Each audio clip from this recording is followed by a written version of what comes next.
I never planned to fall for her. It started with small moments, shared laughs, quiet conversations, and stolen glances. Una was different, gentle, thoughtful, and always there, even when no one else seemed to notice. Claire, she was everything I wanted and couldn't have. Charming, bright, unaware of the feelings slowly growing in my chest. I loved her quietly. I loved her in the corners of the room, in between lines of text. In moments she didn't realize I was paying attention, and I waited for a sign, a smile that lingered just for me, a hint that maybe she felt the same. But some signs never came. Some hearts never turn your way. This is the story of loving someone quietly, of waiting longer than you should, and learning that sometimes love is not enough. It was a rainy afternoon when I finally noticed it really noticed it. Claire was laughing at something someone said across the cafe, her hair catching the light, her eyes sparkling in a way that made my chest ache. I sat across from her, pretending to read a book, but my eyes kept wandering back. "Are you even listening?"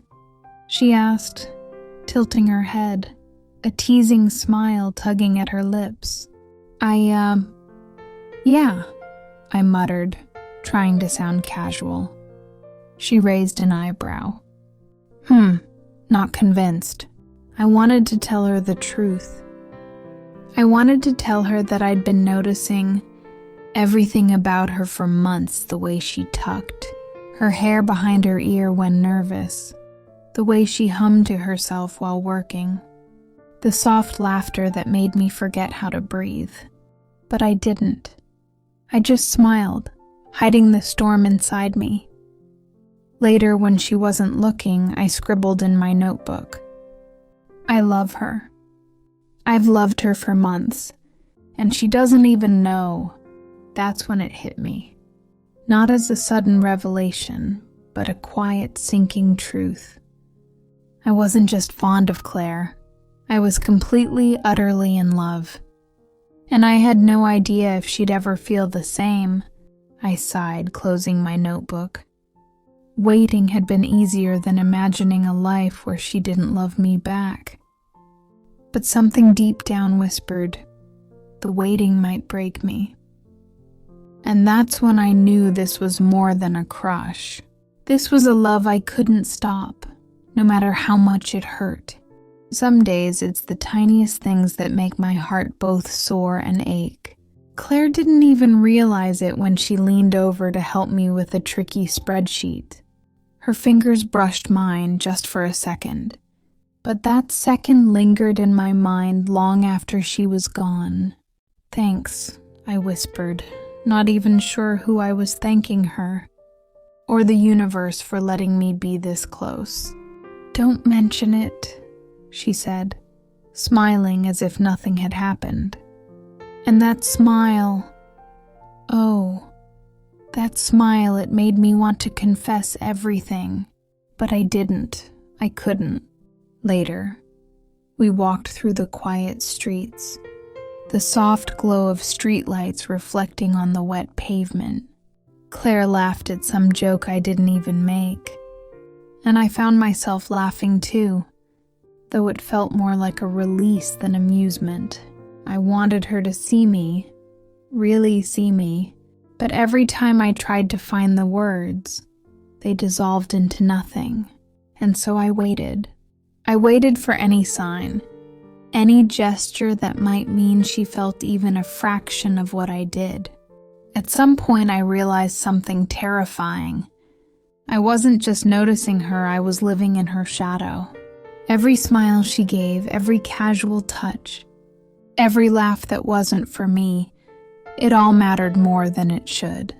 I loved her in silence, loved her in moments she didn't know existed, loved her even when I knew it might never be enough.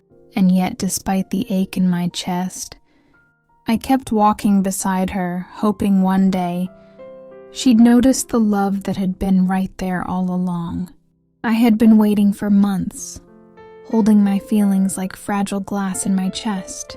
Every laugh, every brush of her hand, every fleeting glance, everything made me hope, and everything made me ache.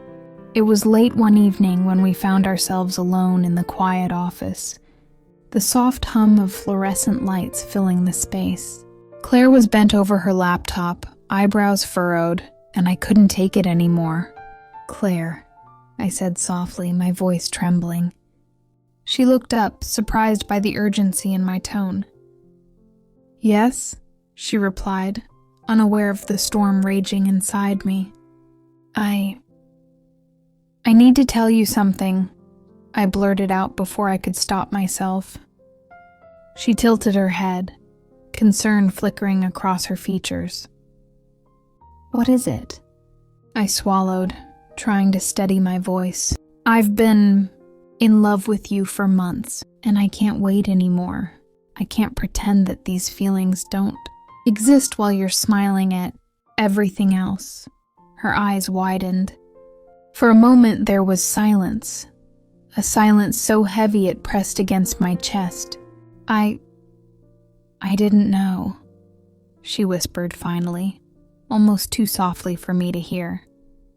My heart sank and soared at the same time. "I just needed you to know. I can't keep hiding it, even if it's scary." Claire took a step closer, hesitated, then another step. "Una, I care about you. I do, but..." She trailed off, and I could see the hesitation, the unspoken truth behind her words. My chest tightened. "But what?" I asked, my voice breaking. "But I don't feel the same way," she admitted, and the words hit me harder than I could have imagined. I nodded, swallowing the lump in my throat. "I know," I whispered. "I just needed to say it.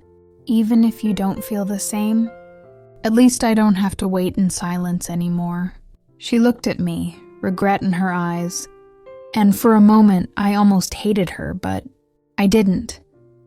I couldn't. I had loved her too deeply to feel anger. I turned away, letting the tears fall freely. It was the first time I let myself grieve openly, the first time I stopped waiting for a miracle that would never come. And in that moment, I realized something painful but true. Loving someone quietly was no longer enough. Sometimes you have to let go, even if it's the hardest thing in the world. The days after that evening felt hollow. I walked through the streets, trying to shake the weight of unspoken words, of feelings returned only with silence. Every place we had shared felt empty, every memory a ghost I couldn't escape. Friends noticed. "You're quiet," one said with gentle concern. But how could I explain that the quiet wasn't about sadness alone, it was about a love I had poured into someone who would never return it? I started to find small ways to breathe again. I wrote in my journal, poured out every thought I had of Claire. Every laugh, every touch, every stolen glance that had broken my heart and built it at the same time. And slowly, I began to notice things I had forgotten about myself. A cafe I had wanted to try alone. Songs I loved but had never listened to fully. Walks in the park where the air smelled like freedom rather than longing. One evening, I found myself laughing genuinely at a silly movie with a friend. And for the first time in months, it didn't feel wrong. It didn't feel like betrayal to the love I had for Claire.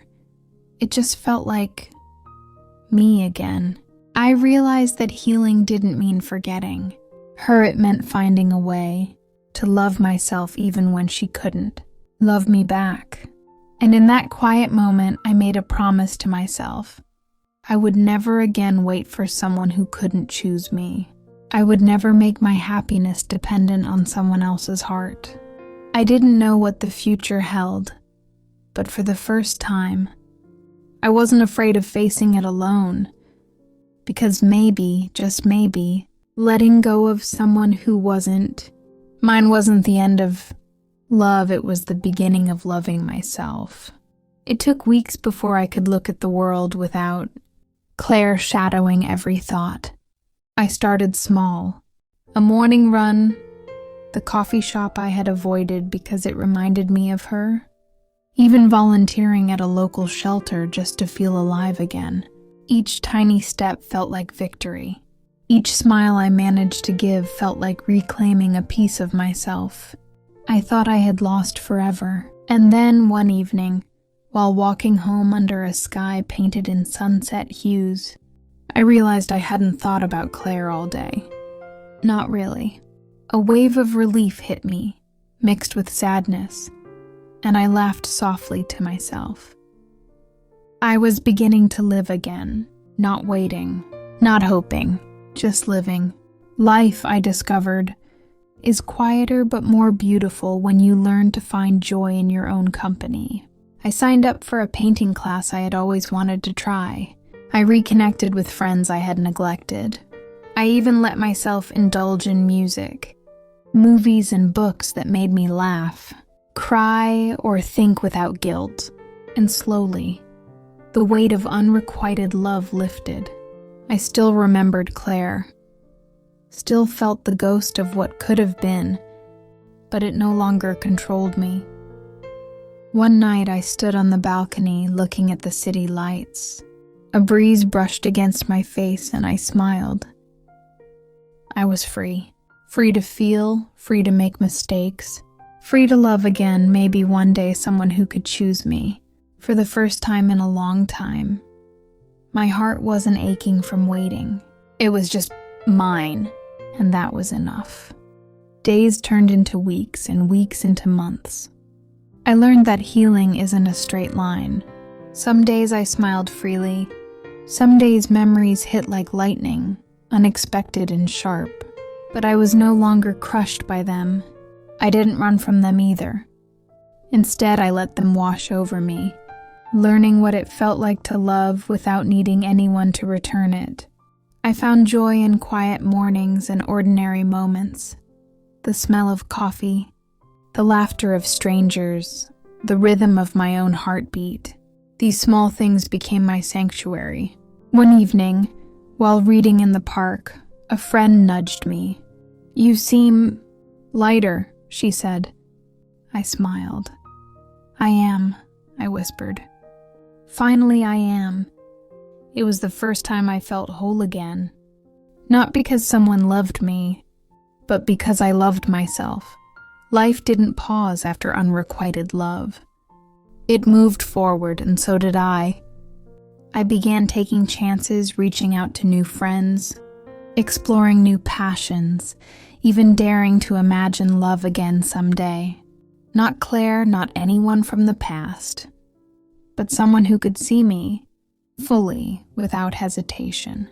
And in those moments, I realized love isn't always about being chosen by someone else. Sometimes it's about choosing yourself. The nights I spent waiting, the pain of loving in silence, it had all shaped me into someone stronger, someone wiser, someone ready.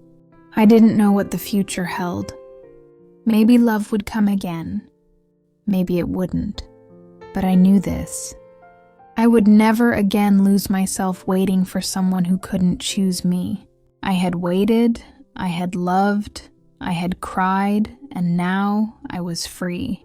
And for the first time in my life, that freedom felt like happiness. Months had passed since I finally let go of waiting.